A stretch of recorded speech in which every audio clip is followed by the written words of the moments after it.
Yoga association of കാസർഗോഡും Kanhangad നഗരസഭയും Kerala Gramin bank മടിയൻ ബ്രാഞ്ചും സംയുക്തമായി കാഞ്ഞങ്ങാട് അലാമിപ്പള്ളി പുതിയ ബസ് സ്റ്റാൻഡ് മിനി ഇൻഡോർ സ്റ്റേഡിയത്തിൽ 2026 ജൂൺ 21 അന്താരാഷ്ട്ര യോഗാ ദിനം ആചരിക്കും. ഒരുക്കങ്ങൾ പൂർത്തിയായതായി ഭാരവാഹികൾ വാർത്താസമ്മേളനത്തിൽ പറഞ്ഞു. യോഗ അസോസിയേഷൻ ഓഫ് കാസർഗോഡും കാഞ്ഞങ്ങാട് നഗരസഭയും കേരള ഗ്രാമീൺ ബാങ്ക് മടിയൻ ബ്രാഞ്ചും സംയുക്തമായി കാഞ്ഞങ്ങാട് അലാമിപ്പള്ളി പുതിയ ബസ് സ്റ്റാൻഡ് മിനി ഇൻഡോർ സ്റ്റേഡിയത്തിൽ 2026 ജൂൺ 21 അന്താരാഷ്ട്ര യോഗാ ദിനം വിപുലമായ പരിപാടികളോടെ സംഘടിപ്പിക്കും. ഞായറാഴ്ച ഉച്ചയ്ക്ക് 3 മണിക്ക് നടക്കുന്ന പരിപാടി നഗരസഭാ ചെയർമാൻ വി രമേശൻ ഉദ്ഘാടനം നിർവഹിക്കും. യോഗ അസോസിയേഷൻ്റെ നേതൃത്വത്തിൽ അന്താരാഷ്ട്ര യോഗാ ദിനം വളരെ വിപുലമായ പരിപാടികളോടെ നടത്തപ്പെടുകയാണ്. യോഗാ ദിനം നടത്തുന്നതിൻ്റെ ലക്ഷ്യം എന്ന് പറയുന്നത് യോഗയുടെ പ്രചരണം എല്ലാവരിലേക്ക് എത്തിക്കുക എന്നതാണ്. നമുക്കറിയാം, യോഗാ ദിനം ആചരിക്കുന്ന 2015 തൊട്ട് ഇങ്ങോട്ട് ഓരോ വർഷവും ഒരു സ്ലോഗനുണ്ട്, ഒരു മുദ്രാവാക്യമുണ്ട് യോഗ മുന്നോട്ട് പോകുന്നത്. ഇപ്രാവശ്യം മുദ്രാവാക്യം എന്ന് പറയുന്നത് യോഗ ഫോർ ഹെൽത്തി ഏജ്, ആരോഗ്യപൂർണ്ണമായ വാർദ്ധക്യത്തിന് യോഗ എന്നതാണ് നമ്മൾ മുന്നോട്ട് പോകുന്ന ആശയം.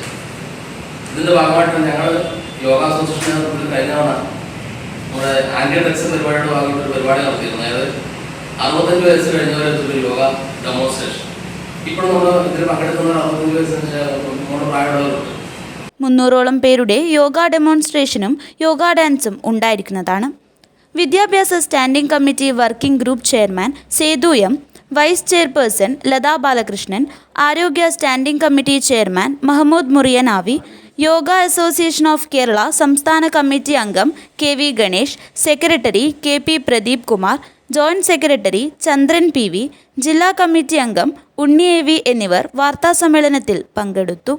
യോഗ അസോസിയേഷൻ കാസർഗോഡ് ജില്ലാ നേതൃത്വത്തിൻ്റെ സംയുക്ത ആഭിമുഖ്യത്തിൽ Kanhangad Alamipalli bus stand indoor സ്റ്റേഡിയത്തിൽ വെച്ച് അതിവിപുലമായി നടത്താൻ തീരുമാനിച്ചിരിക്കുകയാണ്.